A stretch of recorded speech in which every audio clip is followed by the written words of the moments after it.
Bismillahirrahmanirrahim. Assalamualaikum warahmatullahi wabarakatuh. Sobat Silsilah dimanapun berada, pada kesempatan kali ini kami akan kembali lagi mengisahkan kisah-kisah perjalanan spiritual orang-orang pilihan Allah. Sebelum kita menyimak kisahnya, untuk teman-teman yang menyimak tayangan ini, dan belum subscribe, silahkan bisa subscribe terlebih dahulu agar channel WBC Studio ini lebih berkembang lagi, dan kami lebih bersemangat lagi dalam membuat konten-konten terbaru di WBC Studio. Dan untuk teman-teman yang telah mendukung kami sejauh ini, kami mengucapkan terima kasih banyak. Semoga amal kebaikan teman-teman dibalas kebaikan berlipat ganda oleh Allah. Manqobah ke-11, telapak kaki Nabi Muhammad, memijak pundak Syekh Abdul Qadir pada malam Miraj. Syekh Rashidin Al-Junaidi meriwayatkan, pada malam Miraj, malaikat datang menghadap Rasulullah sambil membawa buruk. Tampak sekali kaki buruk itu bercahaya laksana bulan, dan paku kasut telapak kakinya bersinar seperti sinar bintang. Dikala buruk itu dihadapkan kepada Rasulullah, ia tidak bisa diam dan kakinya bergoyang-goyang seperti sedang menari. Rasulullah bertanya, "Mengapa kamu tidak diam? Apakah kamu menolak untuk kutunggangi?"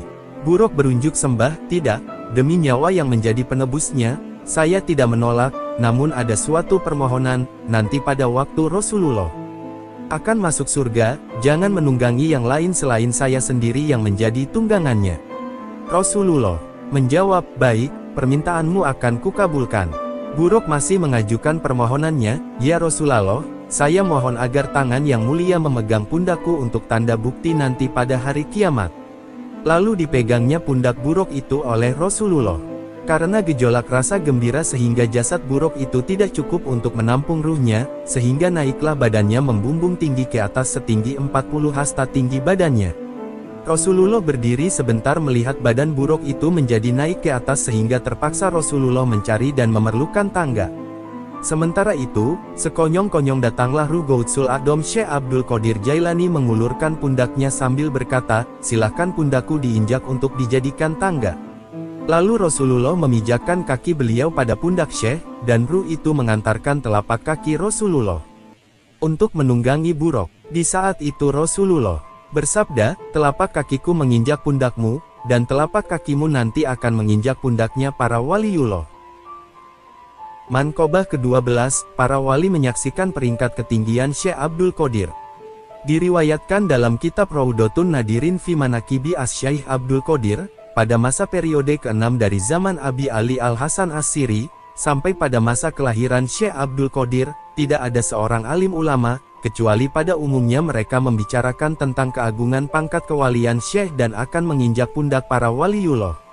Para alim ulama itu menerima isi dari pengumuman tersebut, kecuali seorang wali dari kota Asfahan. Ia menolak isi dari pengumuman itu. Dengan adanya penolakan tentang kewalian Syekh, pada saat itu juga gugurlah ia dari pangkat kewaliannya. Hampir 300 tahun lagi Syekh Abdul Qadir akan lahir, kedudukan pangkat kewaliannya sudah masyhur dikenal masyarakat. Manqobah ke-13, kerusakan orang-orang yang menyebut Syekh Abdul Qadir tanpa berwudu. Dalam kitab Kanzil Ma'ani diriwayatkan bahwa Syekh Abdul Qadir pada waktu pertama kali beliau menerima pangkat kewaliannya, beliau diliputi dengan sifat jalaliyah Allah, yakni sifat keperkasaan kesaktian. Oleh karena itu namanya menjadi sangat sakti. Kesaktiannya telah terbukti bagi orang yang menyebut nama Syekh Abdul Qadir dengan bersikap secara tidak sopan, menyebut nama beliau dengan tidak punya wudu, akan putus lehernya. Pada waktu berjumpa dengan Rasulullah, Rasul berpesan, "Wahai Abdul Qadir, sikap perilakumu itu jangan kau lakukan lagi, banyak yang menyebut nama Allah dan namaku, mereka tidak bersifat sopan." Setelah menerima amanat beliau, saat itu juga sikap perbuatan itu beliau tinggalkan. Banyak ulama Baghdad yang menghadap Syekh Abdul Qadir, mereka mengharapkan agar beliau melepaskan sikap perbuatan itu, mengingat banyak yang menjadi korban, dan merasa iba terhadap mereka. Syekh Abdul Qadir berkata, "Sesungguhnya hal ini bukanlah keinginan saya menerima sabda dari Allah yang isinya, kamu sudah mengagungkan namaku, namamu juga kuagungkan." Para alim ulama mengemukakan yang menjadi sebab nama Syekh Abdul Qadir itu sangat sakti karena beliau selalu membaca Sa'ifi Hizbul Yaman karangan Sayyidina Ali Karamallahu Wajhah. Manqobah ke-14, orang yang membaca hadiah bertawasul kepada Syekh Abdul Qodir akan dihasilkan maksudnya.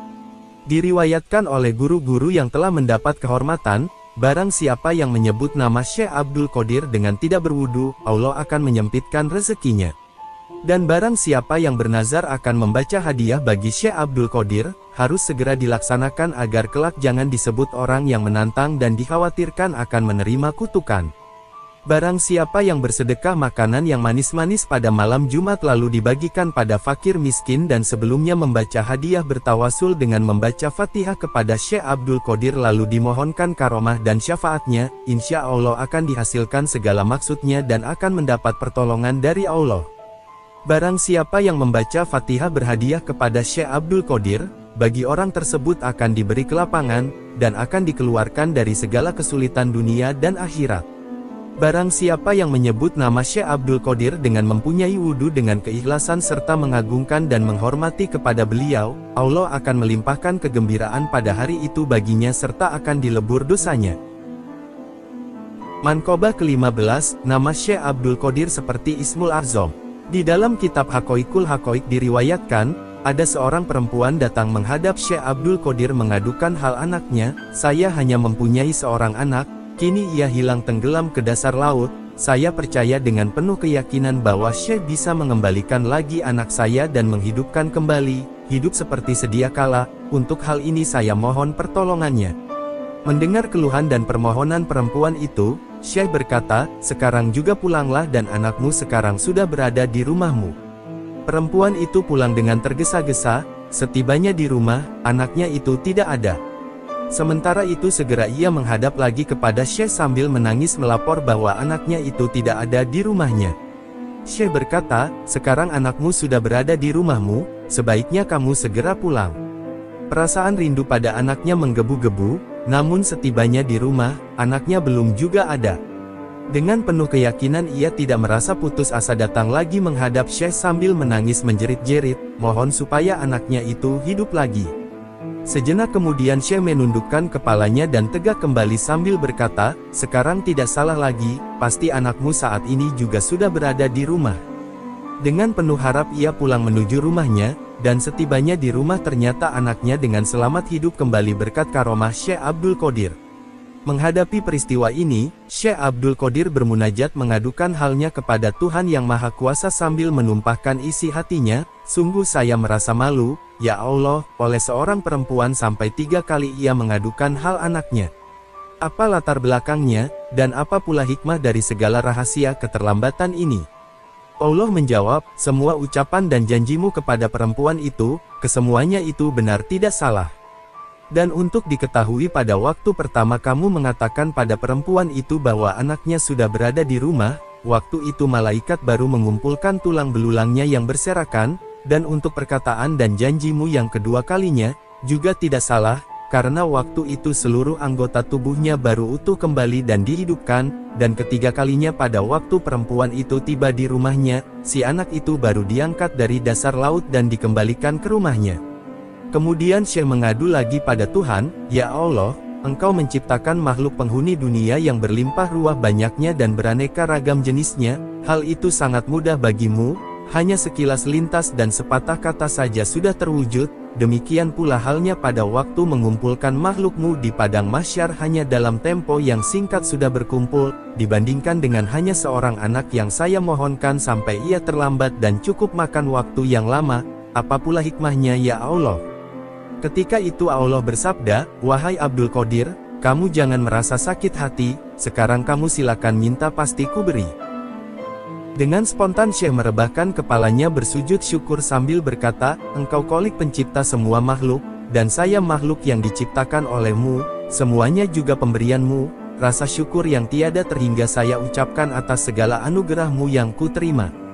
Lalu Allah memberi hadiah kehormatan kepada Syekh dan bersabda, barang siapa melihatmu pada hari Jumat, ia akan kujadikan wali, dan kalau kamu melihat ke tanah tentu akan jadi emas.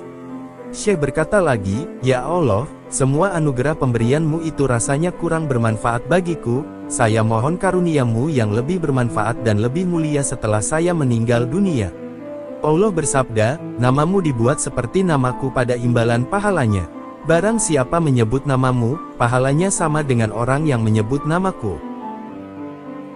Manqobah ke-16, Syekh Abdul Qodir menghidupkan orang yang sudah mati dalam kubur. Dalam kitab Asrarut Thalibin diriwayatkan Syekh Abdul Qodir pada waktu melewati suatu tempat, beliau bertemu dengan seorang umat Islam sedang hangat bersilat lidah, berdebat dengan seorang umat Nasrani. Setelah beliau mengadakan penelitian dan pemeriksaan yang seksama apa yang menjadi sebab sehingga terjadi perdebatan yang sengit itu, kata seorang Muslim, sebenarnya kami sedang membanggakan nabi kami masing-masing, siapa di antara nabi kami yang paling baik, dan saya berkata padanya Nabi Muhammadlah nabi yang paling utama. Kata orang Nasrani, Nabi Isalah yang paling sempurna. Syekh bertanya kepada orang Nasrani, apa yang menjadi dasar dan apa pula dalilnya kamu mengatakan bahwa Nabi Isa lah lebih sempurna dari nabi lainnya? Lalu orang Nasrani itu menjawab, Nabi Isa mempunyai keistimewaan, beliau menghidupkan kembali orang yang sudah mati. Syekh melanjutkan lagi pertanyaannya, apakah kamu tahu aku ini bukan nabi, aku hanya sekedar pengikut dan penganut agama Nabi Muhammad? Kata orang Nasrani, ya benar, saya tahu. Lebih jauh Syekh berkata lagi, kalau kiranya aku bisa menghidupkan kembali orang yang sudah mati, apakah kamu bersedia untuk percaya dan beriman kepada agama Nabi Muhammad? Baik, saya mau beriman kepada agama Islam, jawab orang Nasrani itu.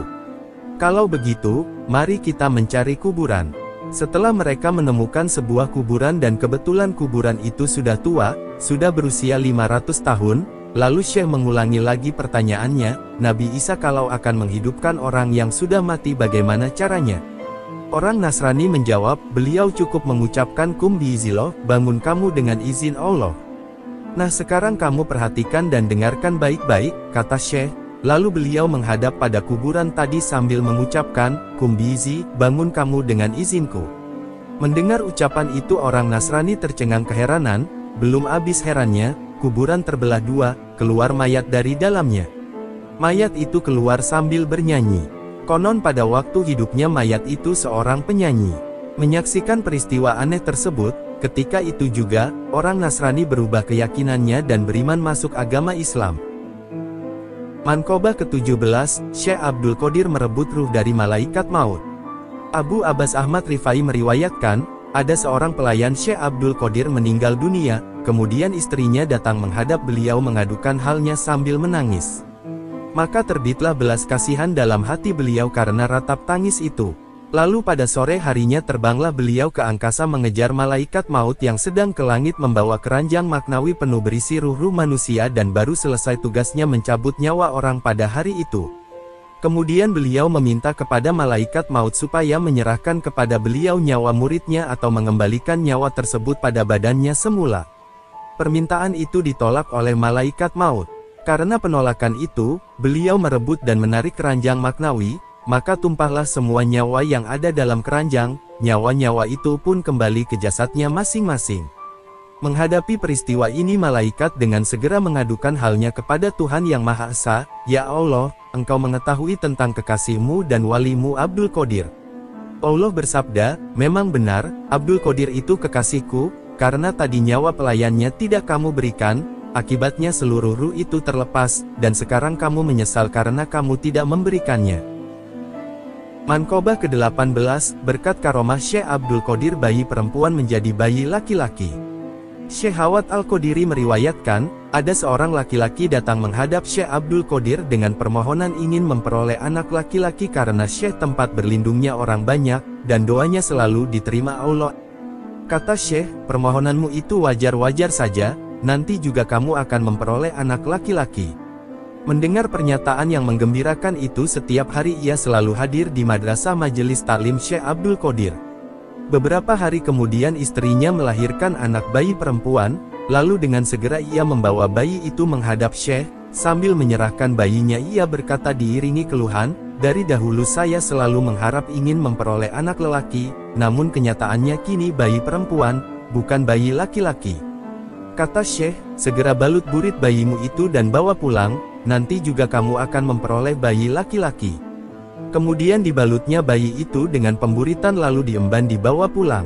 Setibanya di rumah lalu dibuka pembebat bayinya, Dan dengan diliputi rasa bahagia si mungil bayi itu menjadi bayi laki-laki berkat karomah Syekh Abdul Qadir dan seizin Allah yang Maha Kuasa. Manqobah ke-19, diselamatkannya orang yang fasik karena menjawab Syekh Abdul Qadir kepada malaikat Munkar Nakir. Diceritakan pada zaman Syekh Abdul Qadir ada orang yang fasik, tetapi sangat mahabbah mencintai Syekh Abdul Qadir. Setelah orang itu meninggal, kemudian di dalam kubur ditanya oleh malaikat Munkar Nakir.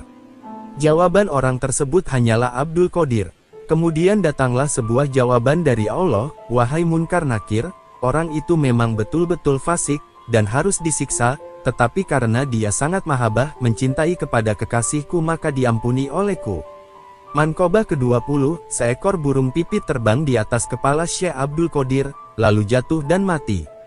Sebagian dari karomah Syekh Abdul Qadir sedang berwudu, tiba-tiba beliau dikotori oleh seekor burung pipit yang sedang terbang di atas kepala beliau, kemudian Syekh mengangkat kepala dan dilihatnya burung pipit itu, maka jatuhlah burung itu dan mati. Kemudian pakaian yang sedang beliau pakai yang dikotori tadi lalu dicucinya dan disedekahkan sebab kematian seekor burung pipit. Beliau berkata, "Kalau sekiranya kami berdosa karena matinya seekor burung pipit, maka kain ini sebagai kifaratnya." Semoga kisah di atas bisa diambil hikmahnya dan juga bisa diambil pelajaran oleh teman-teman sekalian. Mohon maaf kalau ada salah-salah kata. Waalaikumsalam warahmatullahi wabarakatuh.